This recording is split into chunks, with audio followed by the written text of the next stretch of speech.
Assalamu alaikum, que la paix soit sur vous. Bienvenue à vous dans ce podcast sur les concepts du Coran tirés du livre de Mohamed Oudihet. Nous verrons aujourd'hui le concept de din. Qu'est-ce que la religion? Comment la définir? Il existe une variété de définitions concurrentes. Il existe même des courants philosophiques, politiques, scientifiques qui se disent non religieux, mais qui en fait s'expriment sur des questions identiques à la religion. Le commencement et la fin de cette vie, la nature humaine, sur ce qui a de la valeur, la morale, sur la spiritualité, l'épanouissement de l'être humain, etc. À tel point que la différence entre la religion et la science, la philosophie, la psychologie et même le divertissement et l'art n'est pas toujours évidente. Toute philosophie qui s'efforce de répondre aux grandes questions de la vie est une forme de religion. Qu'est-ce que l'homme? Quel est le sens de la vie? Que peut-on espérer? Que doit-on faire de sa vie? Qu'est-ce qui nous attend après la mort? Toute philosophie et toute religion prétend offrir un discours éclairant sur la vie, sur la religion et sur l'interaction entre les deux. Le discours moderne sur la religion est une définition sécularisée de la religion. C'est déjà un parti pris sur ce qu'est la religion et comment elle doit interagir avec la vie. Le discours chrétien, juif, bouddhiste ou islamique, ce sont autant de définitions plus ou moins convergentes sur la religion et sur la vie. D'ailleurs, à toutes les époques de l'aventure humaine, sur le marché des discours populaires, il existait une variété de définitions du lien entre la religion et la vie. Les prophètes, avec les révélations successives, sont venus apporter une vision claire et éclairante sur le sujet. Le Coran utilise le mot din, qui n'est pas propre à l'islam et aux musulmans. Toutes les communautés humaines, juives, chrétiennes, bouddhistes, polythéistes, les athées, les musulmans, suivent un din, une voie, une religion ou une philosophie de vie. Dans le Coran, le mot din a plusieurs significations. Le jour du jugement, Yawm el-Din, la loi du pays, Din el-Malik. La signification principale qui nous intéresse ici, c'est el-Din comme vision du monde et mode de vie. Alors, l'islam n'est pas la religion de la tradition. Dieu a envoyé à la famille humaine des révélations et des prophètes qui ont tous remis en cause la tradition que leurs peuples respectifs suivaient. Suivre une religion simplement parce que c'est une tradition qui date de plusieurs siècles n'est pas suffisant pour s'assurer de ne pas se tromper et de ne pas perpétuer une injustice. L'islam est une grande da'wa, invitation à exercer sa responsabilité individuelle et son jugement critique face à toute tradition passée ou présente, à toute époque ancienne ou moderne, car elles contiennent toutes à la fois une part de bien et de mal, une part de vérité et d'erreur, une part de justice et d'injustice. Coran, sourate 2, signe 170. Et quand on leur dit « Suivez ce que Dieu a fait descendre », ils disent « Non, nous suivrons plutôt les coutumes de nos ancêtres, et si leurs ancêtres n'avaient pas réfléchi, et s'ils ne suivaient pas la bonne direction. » L'islam n'est pas une religion. Dans l'histoire de l'humanité, l'islam est la première critique de la religion. Critique des discours sur la religion, de la fausse piété, critique des sources de la religion, critique des intermédiaires et des religieux, de l'extrémisme religieux, critique de l'oubli de Dieu, critique de la religion lorsqu'elle se fait l'instrument politique d'une domination ou d'une injustice, ou alors lorsqu'elle est confondue avec la sorcellerie, la superstition, etc. En ce sens, l'islam n'est pas une religion, tel que le dictionnaire Larousse définit ce terme, ensemble déterminé de croyances et de dogmes définissant le rapport de l'homme avec le sacré, ensemble de pratiques et de rites spécifiques propres à chacune de ces croyances. Le Coran offre la première critique des religions parce qu'elle se fonde sur des croyances, des spéculations, des idées contradictoires et non vérifiables. Le Coran ne vient pas proposer des croyances et des dogmes qui s'opposeraient à ceux des autres. Il vient éclairer les gens sur la réalité. Coran, sourate 10, signe 36. La plupart d'entre eux ne suivent qu'el-zen, la croyance, la conjecture, l'opinion non fondée. Mais el-zen ne sert à rien contre la vérité. Dieu sait parfaitement ce qu'ils font. Si tu suis la plupart de ceux qui sont sur la terre, ils t'égareront loin de la voie de Dieu, car ils ne font que suivre des opinions infondées et se bornent à fabriquer des mensonges. Coran, sourate 6, signe 116. Le Coran ne se contente pas de définir le rapport de l'homme au sacré, contrairement à la définition du mot religion. C'est un livre universel qui ouvre sur la réalité, el-Haq, et qui est d'ailleurs l'un des noms de Dieu. Connaître Dieu et connaître la réalité, l'univers, la nature, le monde, la société, l'histoire, l'homme, c'est connaître une seule et même vérité. Le Coran vient enseigner la sagesse que la famille humaine est invitée à concrétiser dans sa relation entre ses membres, avec Dieu, avec le monde et avec la nature. Ainsi, le culte n'est qu'une partie de la voie et du mode de vie que l'islam invite chacun à comprendre et à mettre en pratique. Le Coran n'invite pas à une religion de la soumission où l'être humain doit se conformer à des règles sans poser de questions et sans comprendre, où il doit se soumettre à un clergé religieux, à des chefs qui seraient les représentants infaillibles de Dieu sur terre. Depuis Adam et Ève, l'être humain, à la différence de l'ensemble des êtres vivants visibles, n'est pas soumis, comme le soleil, la lune, l'animal, la fleur ou le rocher sont soumis à la volonté de Dieu, sous la forme de lois universelles qui gouvernent leur fonctionnement quotidien. Non, l'être humain est libre de prendre la voie du din, el-islam, c'est-à-dire de la vertu et de la justice, ou celle de la bassesse morale et de l'injustice. Sur le plan de la connaissance du monde, la voie de l'islam consiste à s'approcher de la science plus que de la religion basée sur la croyance et la superstition. Sur le plan de la vie pratique, elle consiste à vivre selon la sagesse et à bâtir une civilisation juste. Elle consiste à vouer un culte à Dieu, c'est-à-dire aussi à s'engager à devenir une personne meilleure et à rendre son monde meilleur. L'islam, c'est une vérité sur le monde. À travers les signes du Coran, on peut voir les différentes caractéristiques de la voie de l'islam. C'est une vérité. Sur la voie qui conduit vers la vérité, el-din, el-haq, par opposition au discours infondé qui circule sur la religion, et sur Dieu, sa réalité, sa nature, ses qualités. Sur cette vie aussi, le sens, le pourquoi de cette vie, le sens de la réussite et de l'échec, la mise à l'épreuve de la fidélité au pacte originel, ce que Dieu attend de l'être humain. Sur la vie dernière aussi, la fin de cette vie où chacun est libre, le jugement, le principe de justice et de miséricorde de Dieu, paradis et enfer. Sur qui est l'homme et qui sont les autres créatures, en tant qu'homme ne pas se surestimer ni se sous-estimer, l'homme n'est pas un dieu ni un ange, mais n'est pas non plus un animal ou une chose insensée, il n'est pas le jouet de forces invisibles et capricieuses. El-fitra, ou la tendance humaine universelle à tendre vers Dieu. Sur ce que l'homme est capable de connaître, la raison, la connaissance de l'histoire et de l'univers, la connaissance du livre révélé, comprendre la volonté de Dieu pour pouvoir la mettre en pratique dans sa vie. Le monde du visible et de l'invisible, la connaissance de ce qui a de la valeur, la morale ou l'indistinction entre le bien et le mal. Et enfin, sur ce que l'homme est capable de faire, sa double capacité à faire le mal et le bien, à réaliser la volonté de Dieu dans sa vie, dans son rapport aux parents, à la tradition, aux personnes vulnérables, à la justice, aux rituels d'adoration, etc. Il n'y a pas de religion en dehors de la responsabilité morale dans les affaires collectives, en dehors de la responsabilité sociale.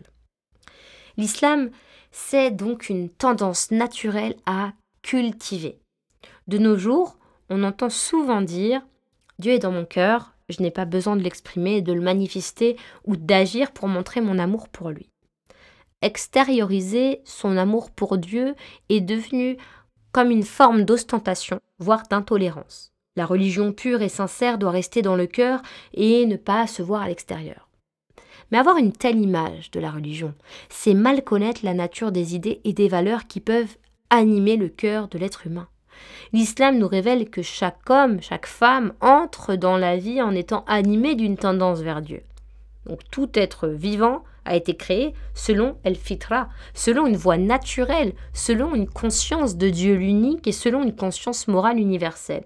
La sagesse est à l'image d'une graine qui est plantée dans le cœur de chacun, dont on doit prendre soin, que l'on doit cultiver jusqu'à ce qu'elle pousse à travers ce que dit la langue et ce que fait la main, et qu'elle donne de bons fruits, c'est-à-dire de bonnes actions dans tous les champs de la vie, dans la famille, avec les proches, les voisins, la société, la nature.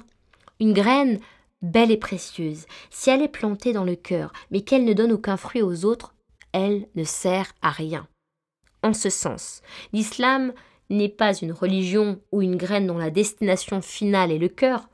Le cœur, la pureté de l'intention, vouloir le bien pour les autres, aspirer à plaire à Dieu, c'est le début de la vie spirituelle qui doit progresser ensuite et donner des fruits.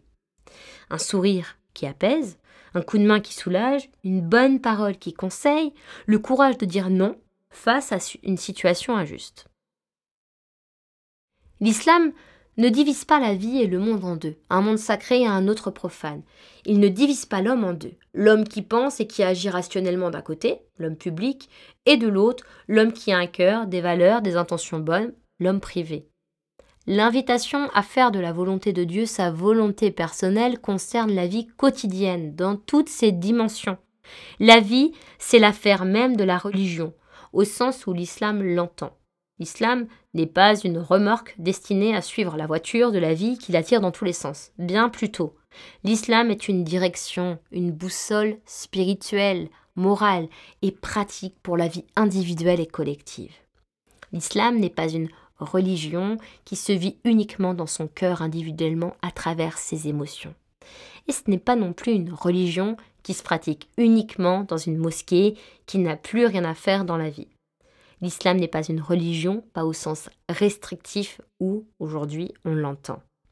L'islam concerne la religion au sens de culte, la vie personnelle et collective, la façon de bien conduire sa vie en société, le chemin, la méthode, l'éthique et la civilisation.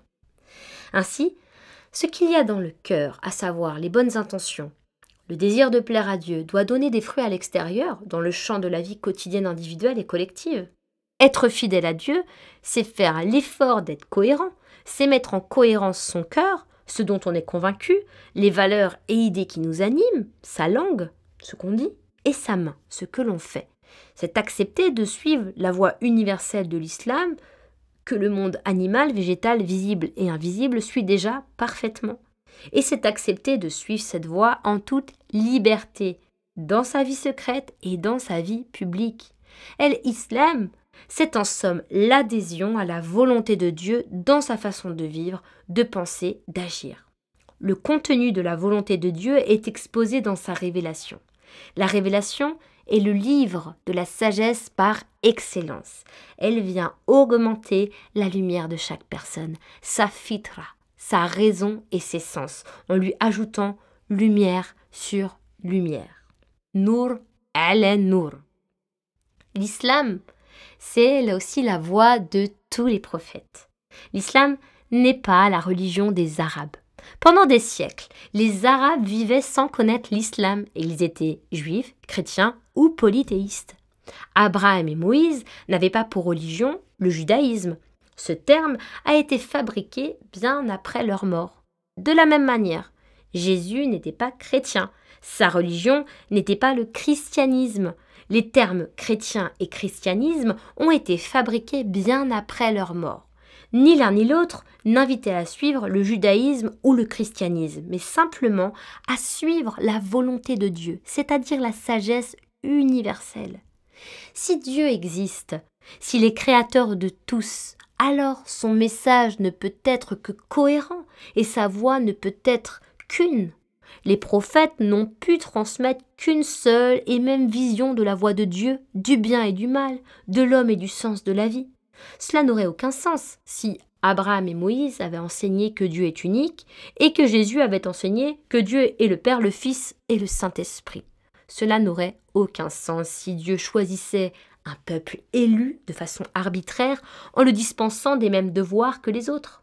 Dieu se distingue de l'être humain en ce qu'il n'est pas entaché par la contradiction et l'injustice dans sa façon d'agir avec ses créatures, en favorisant un enfant parmi tous les autres, ou en favorisant un peuple élu sur tous les autres, indépendamment du mérite individuel, du bien et du mal que chacun fait dans sa vie. Dieu est au-dessus de ce qu'on lui prête. Recherchez la vérité sur le monde.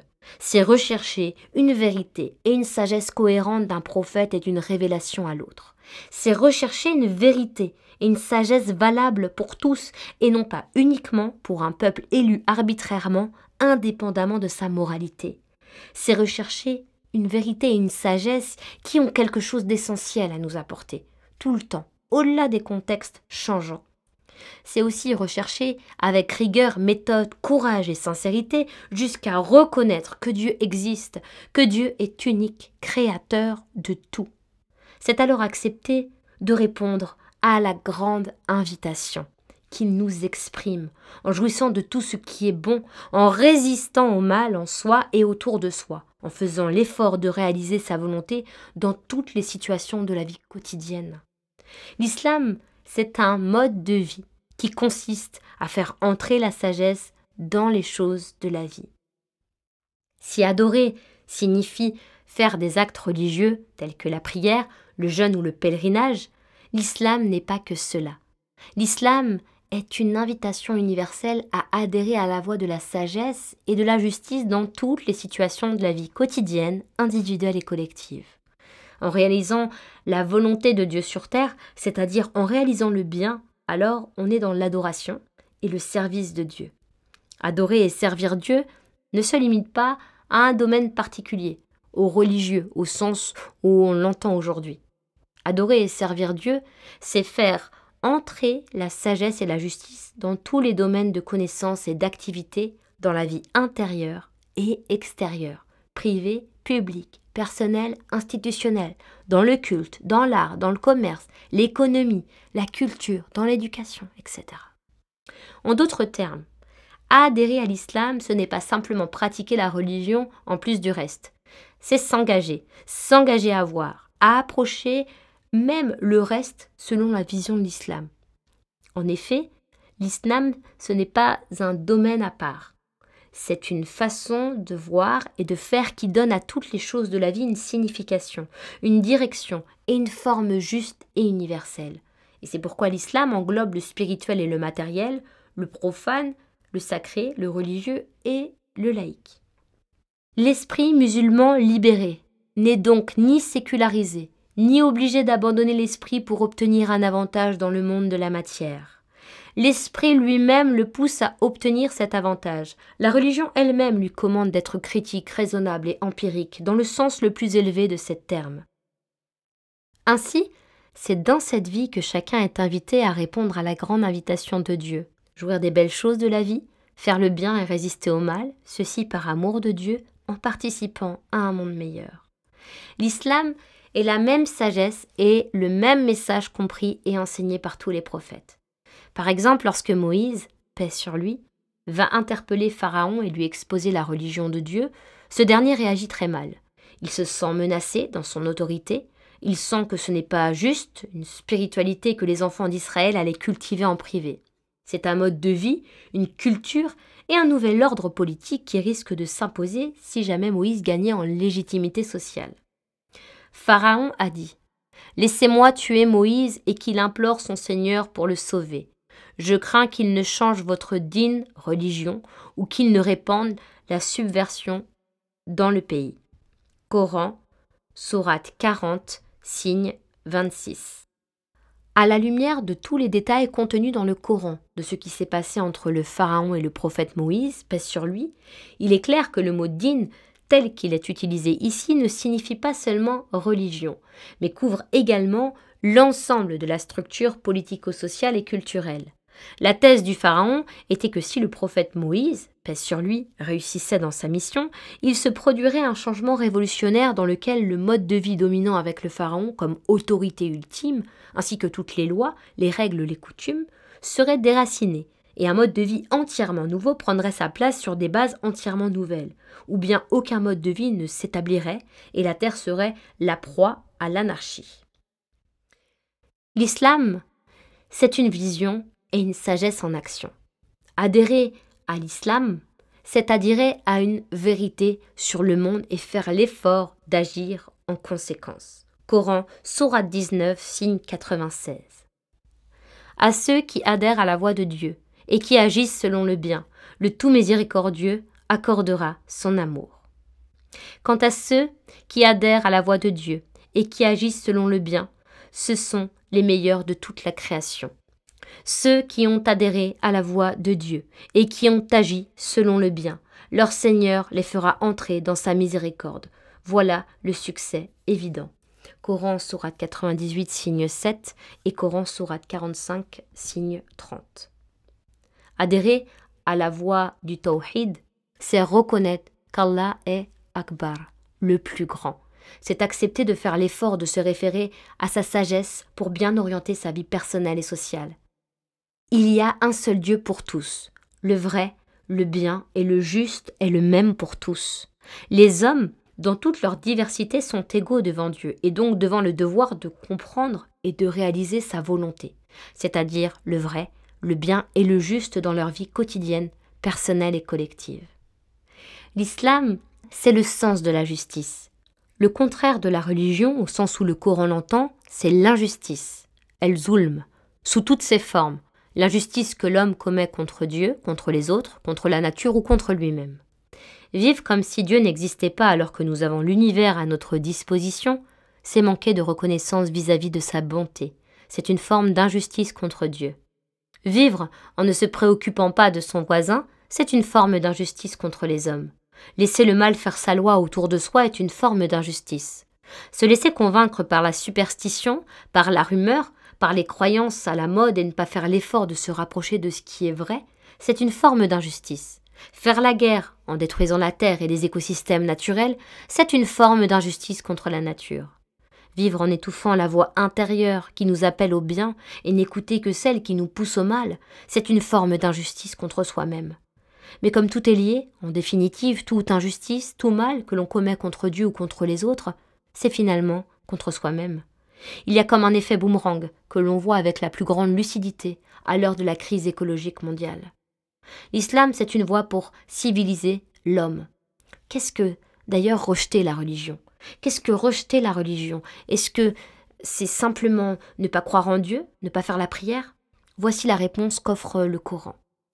As-tu vu celui qui traite de mensonge la voie de Dieu ? C'est celui qui repousse l'orphelin et qui n'encourage pas à nourrir le pauvre. Malheur donc à ceux qui prient avec négligence, qui sont pleins d'ostentation et qui refusent d'aider leur prochain. Coran, sourate 107, signes 1 à 7. Cette petite sourate nous éclaire en effet sur l'essentiel de la voie de Dieu. Adhérer à l'islam, ce n'est pas simplement faire la prière à côté d'une vie quotidienne où on a tendance à être indifférent aux difficultés et aux besoins des autres. Faire la prière tout en négligeant le devoir d'aider ceux qui en ont besoin, c'est négliger son engagement envers Dieu. Autrement dit, pratiquer la religion au sens moderne, réduit au culte et à la prière, c'est s'engager à améliorer les conditions matérielles des autres. C'est vivre en dehors de l'islam ou de la sagesse que Dieu nous invite à concrétiser. S'engager à améliorer les conditions de vie des gens par un meilleur travail, logement, moyen d'éduquer les enfants, c'est mettre en pratique l'islam. C'est cette vision qui fait dire au prophète Mohammed, paix sur lui, « Quel bienfait pour un homme vertueux que d'avoir de l'argent ou un bien bien acquis. » Hadith Sahih. Ainsi, en inventant le balai et le lave-linge, on a réduit la pénibilité des tâches ménagères. En inventant la sécurité sociale, on a soulagé les difficultés de la vie pour les personnes les plus vulnérables. En inventant le système fiscal, on a permis de mieux répartir la richesse. En inventant l'école, l'hôpital, on a permis de mieux éduquer et de mieux soigner. Ces inventions sont des bonnes actions, des actions au service du bien commun. Elles sont la concrétisation du din, de la voie de Dieu telle que l'islam l'a définie, à tel point que des juristes vont jusqu'à déconseiller aux musulmans de vivre dans une ville dans laquelle il n'y a pas de mosquée, d'école ou d'hôpital. Alors, quel est l'acte le plus religieux à faire avant de mourir ? Pour comprendre la voie de l'islam, imaginons que la fin du monde nous surprend à l'instant. La fin du monde, c'est la fin de Dar el-Khilafa, de cette vie où l'être humain est vice-gérant de Dieu parce que totalement libre et responsable de ses actes et de la vie sur terre. Imaginons donc que l'heure arrive et nous surprend dans notre quotidien.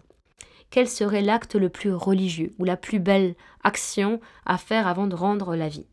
Le prophète, paix sur lui, répond à ses compagnons sur cette même question. Si l'heure arrive, alors que l'un d'entre vous a un petit palmier à planter dans sa main, s'il peut le planter avant qu'elle n'ait lieu, qu'il le plante. Animé d'une vision moderne de la religion, on se demanderait pourquoi encourager à accomplir un acte profane, planter un palmier au lieu d'un acte religieux, faire la prière à la mosquée, sacrée de la Mecque par exemple. Le prophète n'a pas dit « si l'heure arrive et qu'elle te surprend dans ton quotidien, arrête tout, va faire des actes religieux, va à la Mecque faire un dernier pèlerinage ».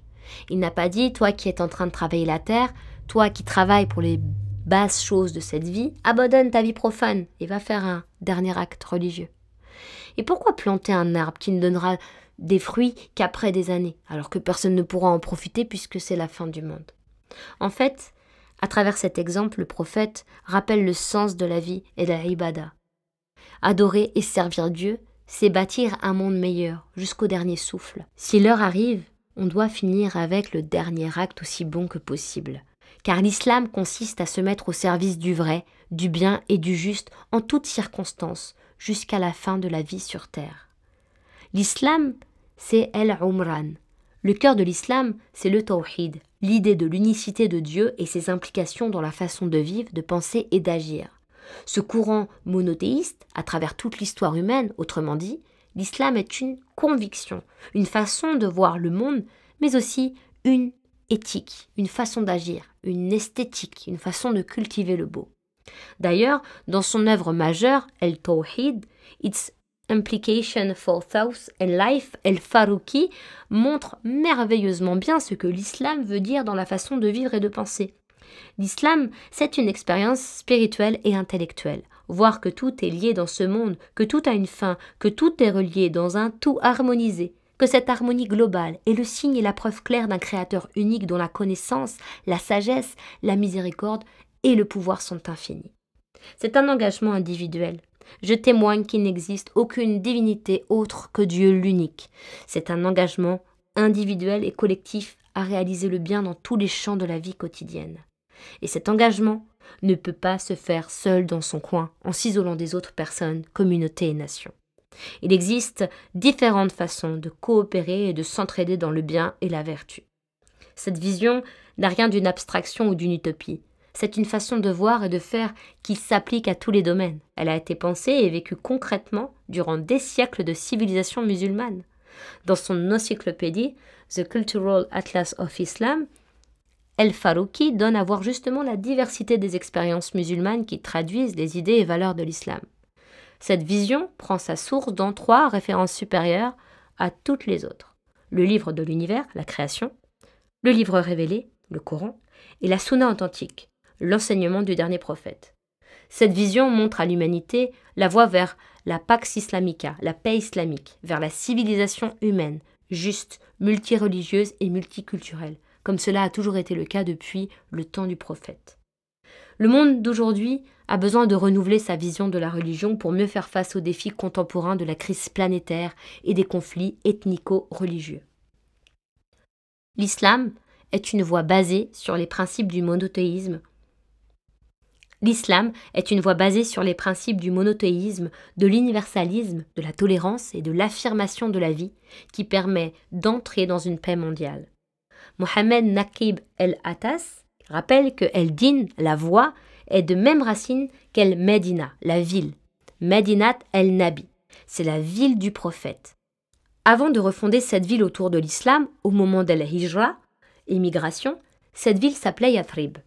Elle est devenue la ville, la place où la sagesse universelle de l'islam était enseignée et vécue individuellement et collectivement sous l'autorité de Mohammed qui était à la fois prophète et khalifa. Le concept de din, voie dans sa forme la plus fondamentale, reflète en effet dans un témoignage fidèle la tendance naturelle de l'homme à former des sociétés, à obéir aux lois et à rechercher un gouvernement juste. L'islam est à la fois une connaissance, ilm, une conviction, iman, et une sagesse, hikma, sur le monde. C'est une conviction du cœur, qalb,